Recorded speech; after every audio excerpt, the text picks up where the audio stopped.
Today is one of my favorite days of the entire year.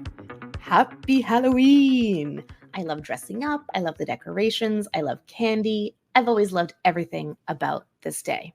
So in honor of one of my favorite days of the year, I had to do something special for you. Today, I'm going to take you inside the Google Ads account of one of my coaching clients. And the reason I chose this for you today is because I call this my heroes, kitties, and doggies story.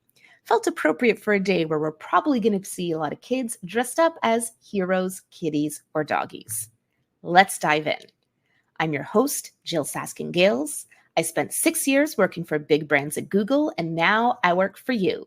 This is Inside Google Ads, special episode 40, Optimizing Your Shopping Campaign, also known as Heroes, Kitties, and Doggies. This client runs an e-commerce business, a Shopify store selling a certain niche of skincare. I'm not going to reveal her niche. She did give me permission to share her story without that detail. So we're just going to say skincare, but no, we're talking about a specific area of that industry. She has about between 100 and 200 products total available in her Shopify store. Now, she started this business a year or two ago and first approached me back in the fall of 2023. She wanted to get started with Google Ads, wanted to grow her business. It was shortly before the Black Friday, Cyber Monday rush. And so at that time, I helped her set up a standard shopping campaign. Given that she was brand new to advertising and still a pretty new business, I did not want to go all in on Performance Max for her yet. So we set it up. It had like $20 a day and just let it go. And then I didn't see her for months and months and months. So she came back to me and we took a look at what had been happening in the account with this standard shopping campaign that had just been left to do its thing. In May of 2024, she had gotten about 300,000 impressions on Google search and about 3,000 clicks to her website. So she had about a 1% click-through rate. And for a standard shopping campaign, that's usually the benchmark I look for, 1%. If you're 0.9%, it's okay. But if you have like a 0.5% click-through rate, I'm a bit concerned. So it was good click-through rate. She'd spent about $1,200, which meant that her average CPC was 38 cents. That is nice and low, but that's a little bit of a red flag for me, maybe too low. She'd gotten 28 conversions. So not a ton of volume when you think about it, but not bad. We had just under a 1% conversion rate. It was a 0.9% conversion rate. I'm going to say a bit more numbers here, and then we'll get more into the details, since I know that can be a little hard to follow when you're just listening. Her CPA, her cost per conversion, was about $43, and this was not profitable. Her ROAS was 0.84. So that means for every dollar she had spent on ads over this period, she got 84 cents back in revenue. And then, of course, profitability comes after that. So overall, she had spent about $1,200 on ads and gotten a little over $1,000 in revenue. Now, things could have been a lot worse, but things could have been a lot better. And so when she came back, she said, okay, I've gathered data. I've spent this money. Now let's start to get this working.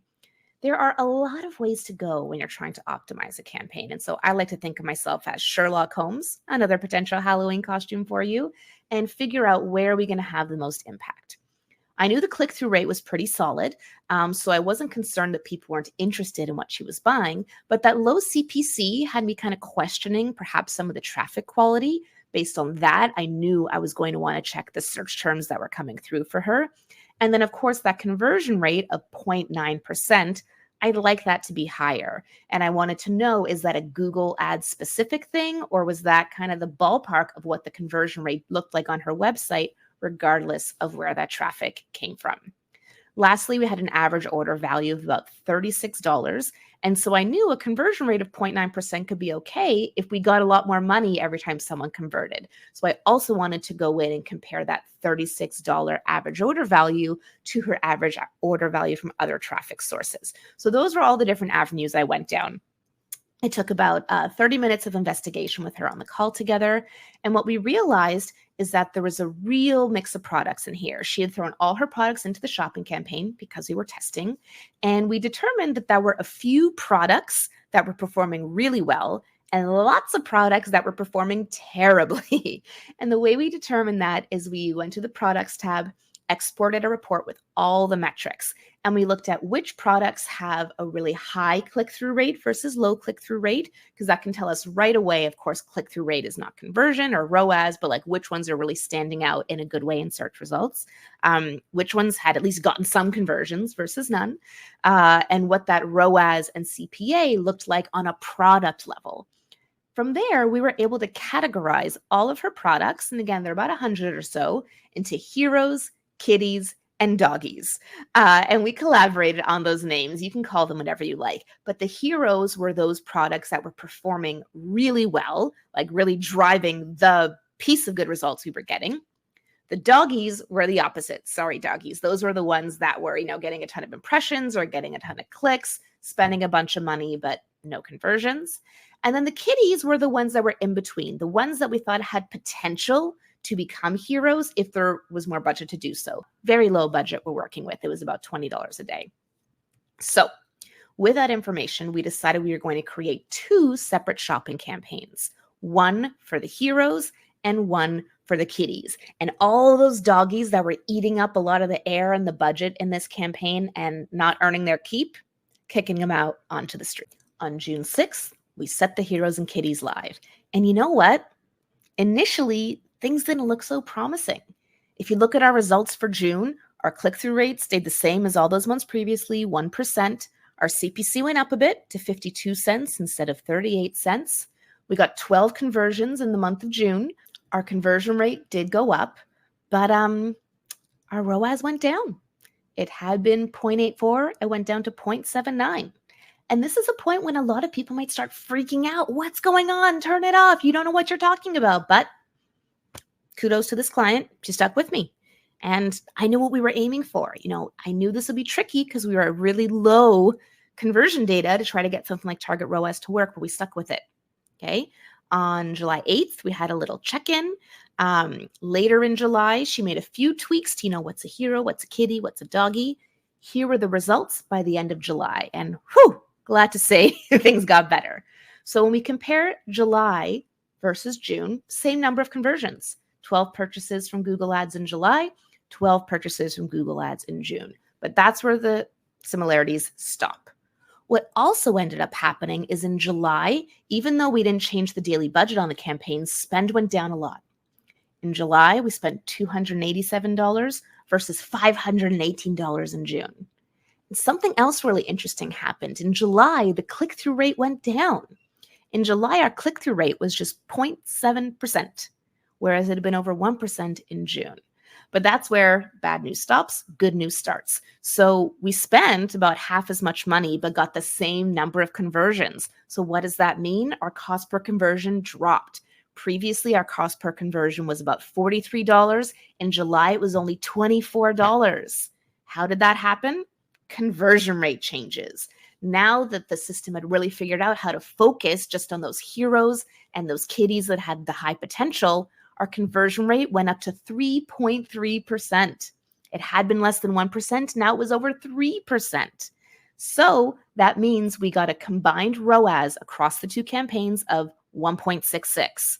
So our kitties had a target of 1.5. Our heroes had a target of 3. They were both achieving that. As you could imagine, the heroes ended up spending less than the kitties did. And overall, we had a 1.66 ROAS. Now, a few interesting things to note here. CPC went up. We had 80-cent CPCs, more than double what they'd been previously. Still cheap, mind you, and we're under $1 for CPCs for shopping. I'm happy, but CPCs doubled. We got higher quality traffic, is my theory, because the conversion rate more than tripled, right? So it was absolutely worth it. Our value per conversion, our average order value also went up. It had been about $36 on average. Now it was $40 on average. So the good news was the campaigns did exactly what we wanted them to do. They got that efficiency for us.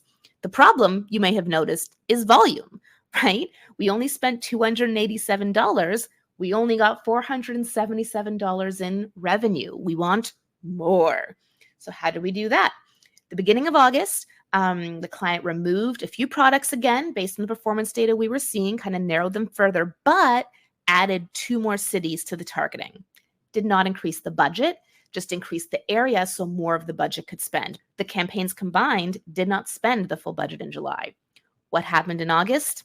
Things got even better. I'll spoil the ending first. In August, our ROAS was 2.69, from 1.66 ROAS in July to 2.69 in August, and revenue nearly doubled.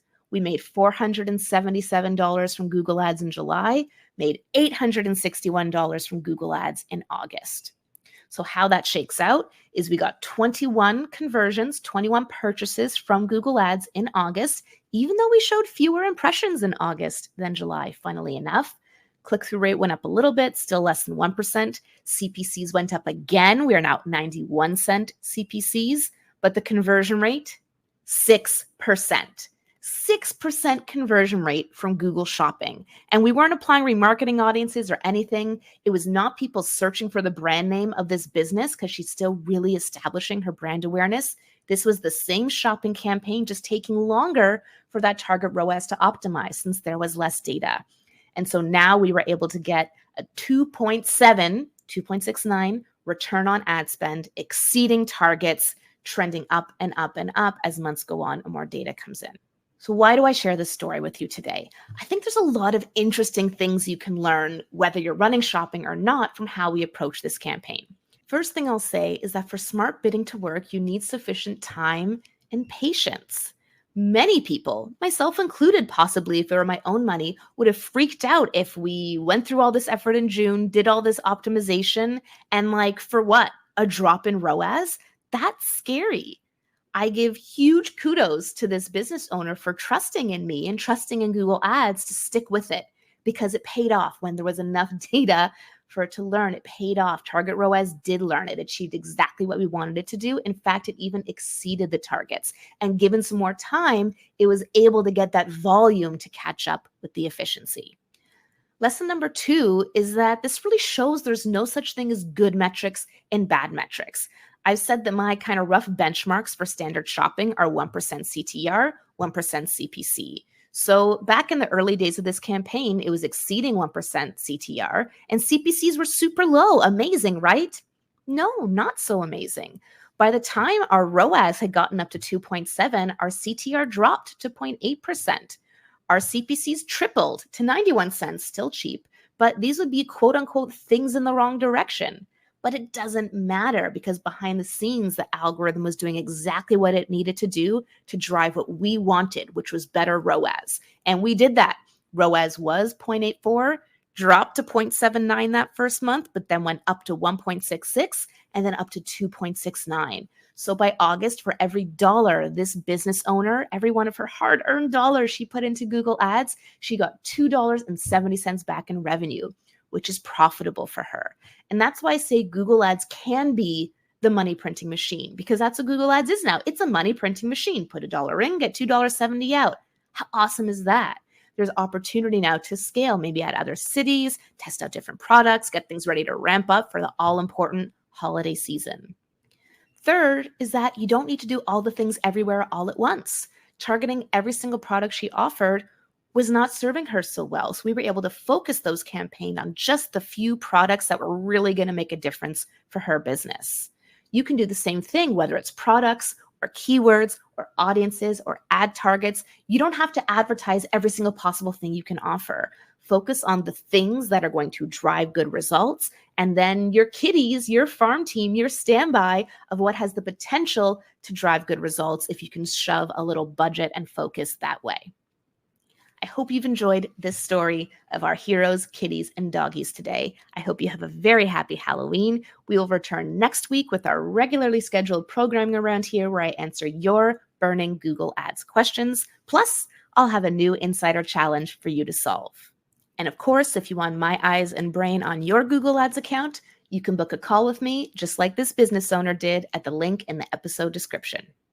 I'm Jyll Saskin Gales, and I'll see you next time inside Google Ads.